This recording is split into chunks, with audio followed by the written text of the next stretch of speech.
Vivemos mais uma seca no estado do Ceará. As secas são um fenômeno recorrente no estado e geraram, ao longo da história do estado, diversos impactos econômicos, sociais.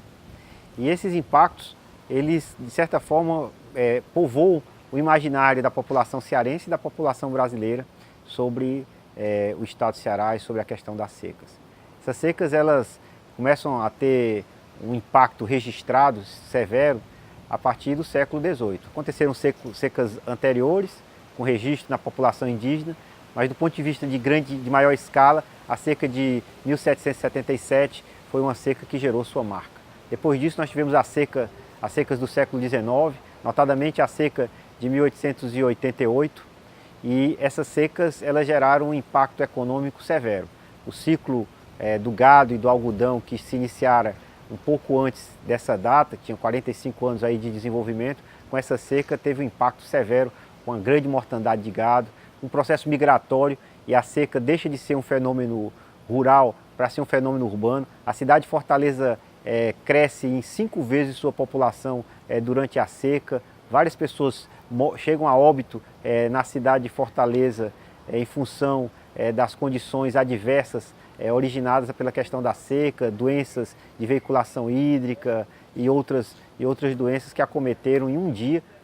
Mais de 1000 pessoas chegaram a óbito em Fortaleza. Então, na realidade, as secas elas marcaram imensamente aí a trajetória de desenvolvimento do estado, geraram impactos severos na economia, na cultura e na sociedade cearense.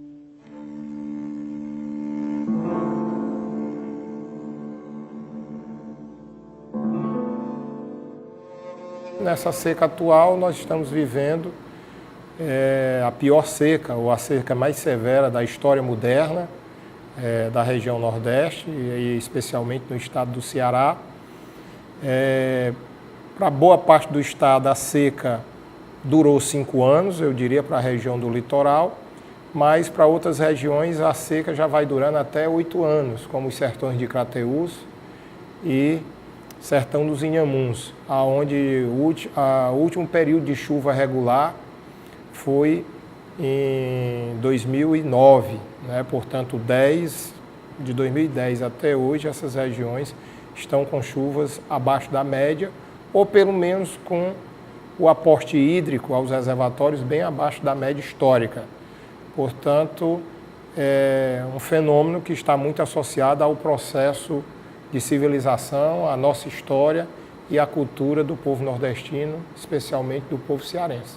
E a gente tem essa percepção que ela é cíclica, né? Ela vai voltar. A gente sempre tem essa preocupação, de tanto que no processo de alocação, no processo de definição de cenários, a gente sempre aponta o primeiro e o segundo ano como um ano com tendência, assim, como se fosse um cenário mais conservador, como se fosse chover muito pouco nos próximos anos, para a gente poder ter uma reserva para atravessar aquele período. Então, na realidade, o que muda a percepção foi a grande seca desse período que a gente está vivendo.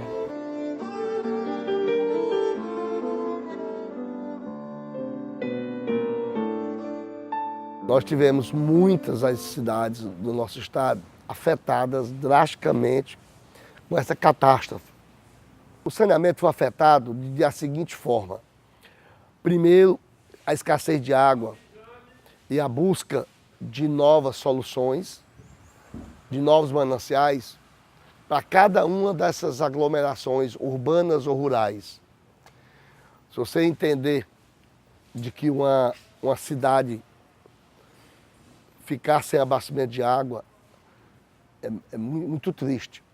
A repercussão não é no ser humano só, é na economia, é no comércio, é na indústria. Eu digo que a seca tem 2 faces. A seca hidrológica, aquela que afeta, né, essa face que afeta o abastecimento d'água das populações, e a face socioeconômica, né, que afeta a sobrevivência das pessoas quanto à renda.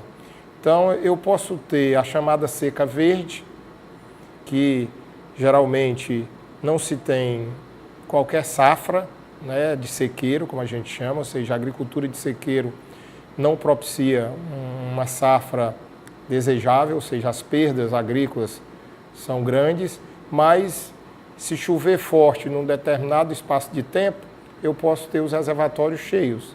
Então, a seca, ela não é uma seca hidrológica, porque eu tenho água nos reservatórios, portanto, posso garantir água para as populações rurais, as populações urbanas, mas eu não tenho safra.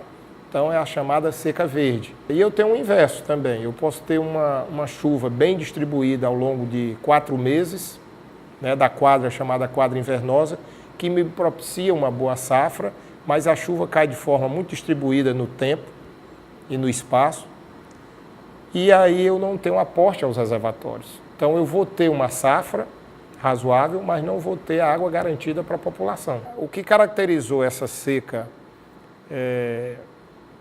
que a gente considera a mais severa da história, né, que ela é mais caracterizada do ponto de vista do período de 2012 até 2016, portanto 5 anos, foi que ela impactou em todas as faces, né, que a seca, em todos os setores que uma seca pode impactar. Então você vai ter impacto na agricultura e sequeiro, vai ter impacto na agricultura irrigada, vai ter impacto na indústria e vai ter impacto nos centros urbanos.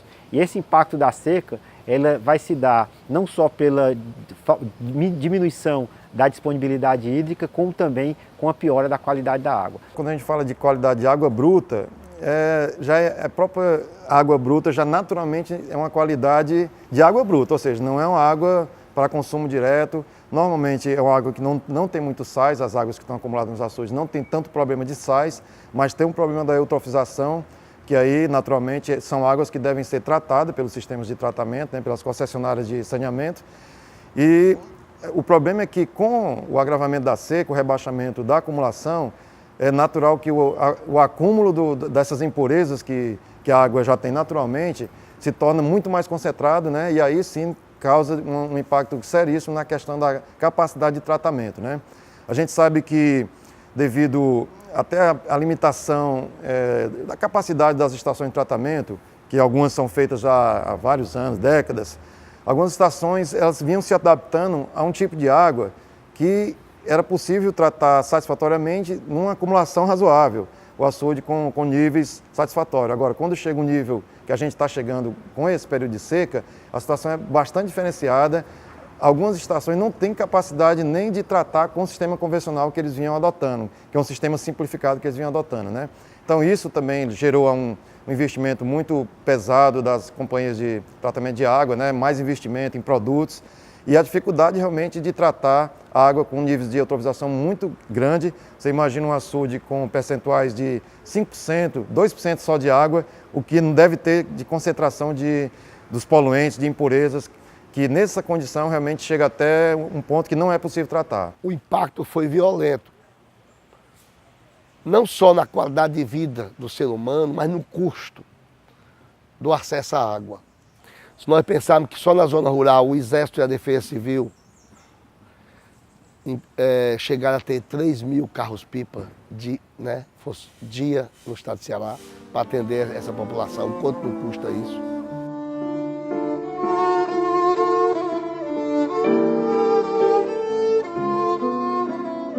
Houve um trabalho de grande relevo, de diversas gerações, no século XX e nesse início de século XXI, para fazer com que o Estado se tornasse menos vulnerável, para que o Estado se tornasse mais resiliente às secas. E esse trabalho consistiu na construção de infraestrutura hídrica e também no modelo de gerenciamento de recursos hídricos e outras políticas sociais que também reduzem esse impacto das secas. Quando nós chegamos aqui na COGÉ, nós enfrentamos já um período muito duro também, que foi, né, entre 93 e 94, quando nós, né, assumimos aqui na COGÉ. Então, nós já pegamos um momento muito difícil, principalmente ali na região do Jaguaribe, onde nós iniciamos esse trabalho de gerenciamento mais focado, né, no processo de alocação de água, tá, de alocação negociada de água.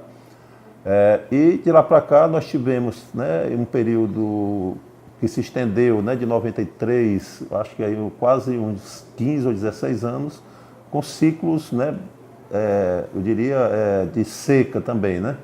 Algumas secas nós enfrentamos e tivemos também um período que vai de 2004 até 2009, né, nós tivemos um período muito bom de chuvas no estado do Ceará.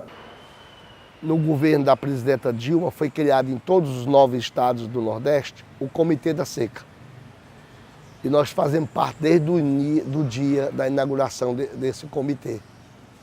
Alguns estados do Nordeste já o comitê já não funciona mais, porque houveram chuvas, alguma solução, alguns anos que deram na média ou acima da média, mas o Ceará vem continuando esses 6 anos, toda segunda-feira da semana, no Corpo Bombeiro, onde se reúne o Comitê da Seca do Estado do Ceará. São reuniões sistemáticas que são feitas, né? Nós temos um grupo de contingência que se reúne toda sexta-feira no gabinete do governador. Uma vez por mês tem a participação do próprio governador, né? E essas informações são colocadas toda sexta-feira, tanto da questão de impactos quanto das soluções, né? E à medida que as informações são passadas em termos de evolução do clima, né, das condições dos oceanos, do que é que pode acontecer nos próximos meses, né, decisões são tomadas nessas reuniões. Era uma vez por mês, depois nós passamos a ter uma reunião de 15 dias e hoje esse grupo se reúne toda semana. Nós temos todo já um estudo, né, da situação de cada município e nós vamos passando, né, cada município, vamos avaliando e vamos vendo as alternativas, né, e já direcionando, né, ali aquela ação, os recursos para aquele município, que está na situação, nós temos uma avaliação do nível de criticidade de cada cidade. Então, esses municípios, todos já tiveram alguma ação para que o município não entrasse em colapso. Nós vamos estudando, vendo alternativas, né? Discutindo também, se discute muito no grupo, né? Quais são as alternativas, se é poço, se é uma adutora, se é um poço de Jacó, né? Se é uma transferência de água, ou se é uma fonte que já existia ali no município, que a gente vai estudar. Uma outra ação que fizemos e estamos ampliando na seca, são ações de poços nas dunas do Pecém e nas dunas do Cumbuco. E a introdução do poço unidirecional, um poço grande. E a captação da água da Lagoa do Cauípe, que nós não fazíamos, para utilizar. Nós tivemos sempre a ideia de que para termos água, para abastecer 9 milhões de habitantes, que é praticamente a população do estado, nós temos que ter uma rede de açudagem. A princípio, quando se começou a trabalhar essa rede de açudagem, ainda no início do século XX, né, e até meados do século XX, se tinha o paradigma de que a água tinha que ficar dentro do reservatório, que se soltasse a água no rio, você estava perdendo água. Com o tempo, surgiu o processo de perenização de rios. Portanto, vem aquele processo de perenização com a ideia de que, se a água ficasse presa só no reservatório, se perdia muito por evaporação. Você aumentava a garantia de ter água naquele reservatório, mas tinha uma perda, tinha um imposto muito alto que pagava, que era a evaporação. Então, vamos soltar essa água que pelo menos alguém utiliza ao longo dos rios e eu não perco tudo por evaporação. Com o estabelecimento do aparato legal e um aperfeiçoamento da estrutura institucional, sobretudo com a criação da COGÉ em 1993, o estado do Ceará, com construção ainda de mais barragens planejadas pelo próprio governo do estado, complementando aquela infraestrutura de açudagem do DENOX, e até, eu diria assim, fornecendo subsídios para o DENOX fazer barragens maiores, estratégicas, como o próprio Castanhão, Figueiredo, Taquara, né, na região de Sobral, outras barragens que foram feitas, se partiu para um programa arrojado de perenização de rios. Nesse caso, das sedes municipais, é trabalhar identificando com esse grupo de segurança hídrica que faz parte da COGÉ, a FUNSEMI, a SOHIDRA, a CAGES, a Defesa Civil participa, apontando, né, qual é o cenário de colapso do município e quais ações seriam possíveis de atendimento para evitar esse colapso. E aí a gente vai lançando mão de várias coisas, né, tipo, no processo da alocação do reservatório, deixar de atender água para irrigação e garantir a cidade para abastecimento das sedes municipais. Identificação de novos mananciais, algum açude próximo, perenizar a água de um açude para colocar em outro para atender aquela cidade, né? Mas em muitos casos a gente agiu também incentivando e apoiando alguns trabalhos de campanhas de sensibilização dos usuários, né? Da situação de gravidade, para usar água de forma racional, de economizar água, essas coisas assim.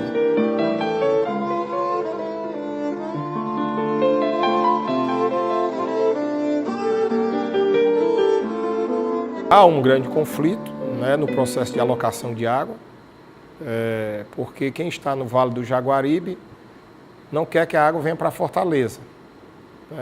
E quem está em Fortaleza, até porque a água viria para abastecimento humano, se acha no direito de que venha para cá a maior quantidade de água possível, porque é mais prioritária a água para uso humano do que para abastecimento da agricultura. Mas a gente tem que olhar os dois lados. As pessoas precisam beber água, precisam de água para sobreviver, mas precisam de água também para gerar emprego. É um nível de conflito muito grande, porque você está, de certa forma, está na mesma bacia, mas você está transportando água de uma população para outra. Mesmo justificando que é uma sede municipal, do impacto disso, socioeconômico, mas você tem reações negativas quanto a isso. É aquela ideia de estar levando minha água para atender outros usuários. Nós temos uma região que é bastante produtiva no estado do Ceará, que é a bacia do Jaguaribe, também bastante afetada, já com uma redução de quase 80% nas suas atividades econômicas. Isso impacta diretamente, nessa relação que a COGE tem com os comitês de bacia, com os usuários, porque os conflitos eles se acirram muito nesse momento. Então, a nossa, eu diria, possibilidade de negociação também, ela tem que estar bastante atento, mas a gente percebe que o acirramento dos ânimos, dos conflitos nessas regiões, hoje, principalmente agora na região de Jaguaribe, que nós estamos enfrentando, se agravando ainda mais a situação daquela região, então os conflitos são muito fortes, muito intensos. Negociar com os comitês de bacia do Jaguaribe a inclusão do Comitê Metropolitano nesse processo de decisão. Porque a gente já vinha percebido isso, que o sistema Jaguaribe não era mais o sistema só Jaguaribe. Com a construção do eixão, houve uma incorporação artificial de outra bacia. Então o sistema não é mais sistema Jaguaribe, ou Banabuí, Jaguaribe, Banabuí, como a gente falava antes. É sistema Jaguaribe RMF. Por mais que os usuários da região não aceitem muito essa posição, mas hoje a gente não pode mais falar só o Jaguaribe, temos que falar o sistema Jaguaribe Metropolitano. Nunca as reuniões são tranquilas na região de Jaguaribe, em função de que eles têm colocado muito que é necessário também que aqui na região metropolitana se gere também água, que ela possa também economizar mais água, para que isso não atrapalhe as atividades produtivas na região de Jaguaribe.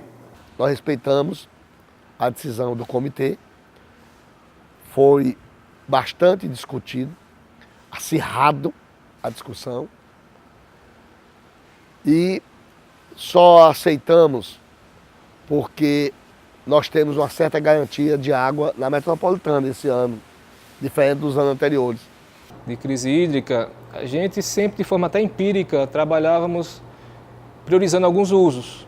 Obviamente, abastecimento humano, que é prioridade legal, mas alguns usos tipo culturas perenes. Então, a gente tinha empiricamente essa distribuição. Numa situação de crise, garante primeiro abastecimento humano, depois culturas perenes e aí sucessivamente. Nesse período de crise que nós vivenciamos agora, a gente teve que ir mais em detalhe nisso. Então, foi necessário, no Vale do Jaguaribe, a gente restringir o uso por inundação. Lá no Vale do Jaguaribe tem um problema crônico que é a produção de arroz, que existe toda uma cadeia produtiva montada na região para esse tipo de cultivo, só que é um cultivo que usa muita água. É um consumidor de água muito grande. E o retorno econômico dessa cultura é muito pequeno. A questão de geração de renda, de emprego é muito pequena. Então, é uma cultura que a gente não deveria estar utilizando em tão larga escala assim naquela região. Então, foi restrito a questão do arroz, da cassinicultura, de outros consumos mais exigentes em água. O saneamento talvez tenha dado maior rumo e maior necessidade, porque é o saneamento que trabalha com o ser humano, e o ser humano, o consumo humano é prioritário na Lei Estadual de Recursos Hídricos.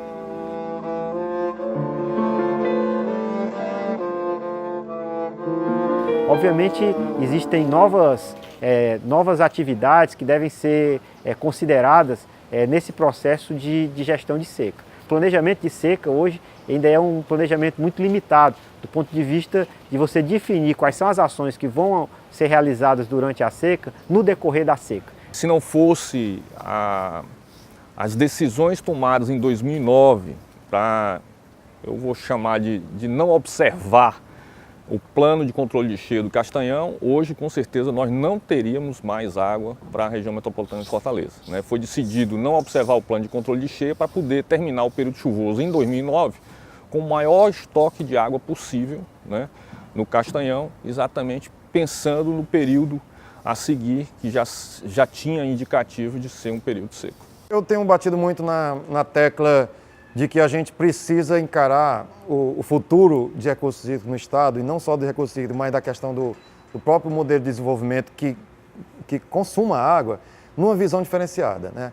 Uma das coisas que eu já tinha colocado em outros momentos é que a gente precisa fazer uma reavaliação da capacidade hídrica do Estado, considerando outra realidade de recarga, considerando a possibilidade da própria mudança climática estar interferindo nisso. Nós precisamos avançar, né, na nossa região, no nosso estado também, de outras redundâncias com relação à produção de água, né? Esse processo de reuso e também na dessalinização. E no aproveitamento melhor também das águas subterrâneas. Nós vamos deixar aí, de 2012 para cá, já foram feitas mais de 4.000 ações, né, de aproveitamento de água subterrânea. Quer dizer, que nós vamos deixar, né, para enfrentar, né, ainda estamos dentro da seca, mas numa próxima seca nós estaremos mais preparados também com relação a uma outra reserva que é a água subterrânea. Não tem muita coisa que a gente pode ter feito diferente, não. A situação foi tão crítica, a gente teve que lançar mão de tanta tecnologia de criatividade, tipo, por exemplo, o açude secou, está no volume morto, vamos fazer um poço dentro do açude. Aproveitar o reuso de água, poços em sede municipal no cristalino, que a gente sempre imaginou que o cristalino não serviria para nada, mas o cristalino foi fundamental em muitas sedes municipais para tirar do colapso. Duas coisas acho que a gente tem que fazer, que eu faria diferente talvez. Não, com certeza. Primeiro, a gente tem que ter um plano. Tem que ter um plano de seca, a gente tem que ter um plano de gestão de seca, porque a gente sabe que ele vai vir de novo. E outra coisa que é necessário, que a gente não tinha, que a COGE tem que incorporar, está dentro desse plano de seca também, de certa forma, é não afrouxar os controles. Mesmo no período cheio, mesmo no período de muita chuva, a gente tem que manter nossos controles, porque ele vai vir o período de seca. Eu acho que o modelo da reunião de alocação, ele tem que ser revisitado, né? Eu acho que ele tinha que ser mais interativo, como era no passado, na sua origem, né? A gente tem algum nível de interatividade, né? Hoje nós temos um modelo muito protocolar, né? A gente apresenta alguns cenários, né? Mas não tem, digamos assim, uma interação com as demandas do usuário. Antes a gente tinha... A política de água tem que andar na frente das outras políticas, né? Nós temos que estar sempre pensando em ir criando, estabelecendo as infraestruturas hídricas e fazendo a gestão, já prevendo o que vai acontecer no futuro, mais do que em qualquer outra política.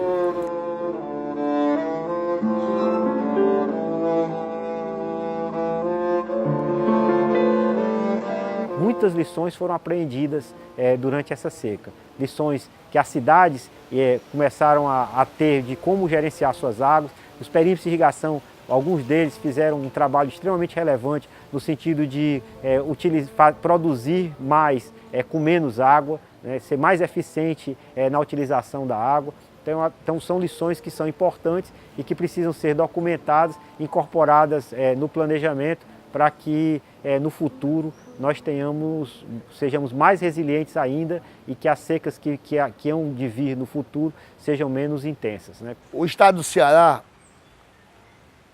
tinha um planejamento para a seca, mas eu diria que não com um olhar tão criterioso, com um olhar tão fixo para a seca. Bem, uma das coisas mais importantes que eu acho que essa seca assim, também nos ensinou é que para trabalhar essa questão da convivência com a seca, você tem que ter todo um trabalho de integração institucional. São várias instituições que atuam, né, nessa área da convivência, né, com o semiárido, atuando de forma convergente. Eu acho que nós estamos vivendo um momento ainda crítico, né, mas também rico, né? Essa seca demonstrou algo que eu mesmo nem imaginava, né, que conseguiríamos assim passar por ela da forma que estamos passando, com muito sacrifício, né? Mas eu não tinha percepção que nós tivéssemos uma capacidade de criatividade e de dirimir os impactos tão grande como nós estamos tendo. A nossa companhia, a CAGES, durante esse período de seca, investiu muito. Além do que estava previsto, para não deixar nenhum cearense sem água. Algumas cidades, alguns momentos, ficamos em situações muito difíceis, fornecendo um volume muito aquém do necessário. Mas a sociedade é testemunha de quanto a CAGES investiu e tem investido. O que diferencia o Ceará dos outros estados é que realmente nós, embora não estando ainda tão arraigada como no passado, nós ainda temos a cultura da convivência com a seca mais do que nos outros estados. Essa realidade é que a gente tem que estar preparado enquanto civilização, enquanto sociedade para isso, né? Não esquecer da seca no período de enchente e não esquecer da enchente no período da seca.